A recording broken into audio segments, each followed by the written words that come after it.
আসসালামু আলাইকুম। যাই হোক, কেমন আছেন সবাই? এখন কিন্তু আসছি, বলছিলাম মাছ কাটার ভিডিও আপনাদের সাথে শেয়ার করব। তো আমি এখন মাছটাকে কাটবো সুন্দর করে।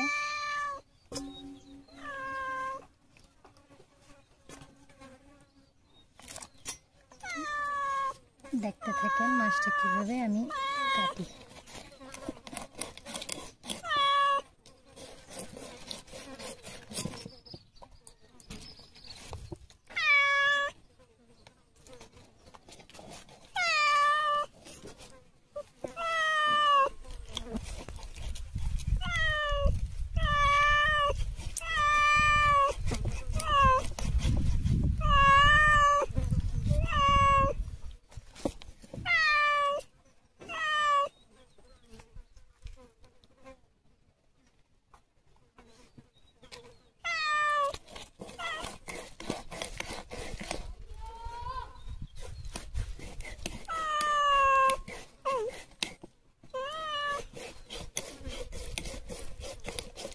মিনি মিনি মিনি মিনি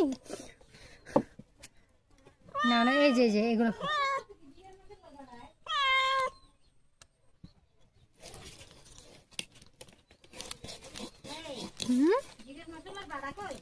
জিরার মশলার বাটা ওইখানেই দেওয়া তাকের উপরে উপরে। মাছটা কিন্তু হেভি বড়।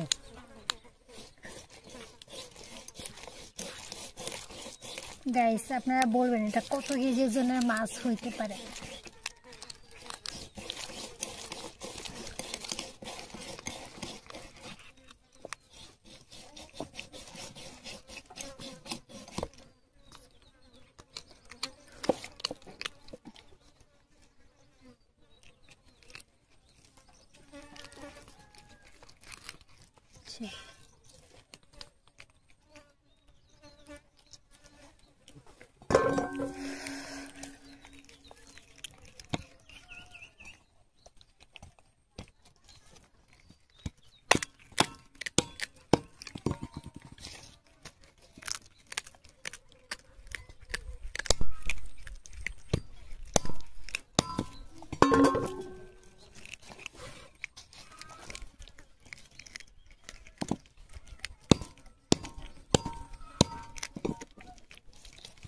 আমি দাও দিয়ে কাটতেছি, তো দাওটাও ধার আছে দাওতে।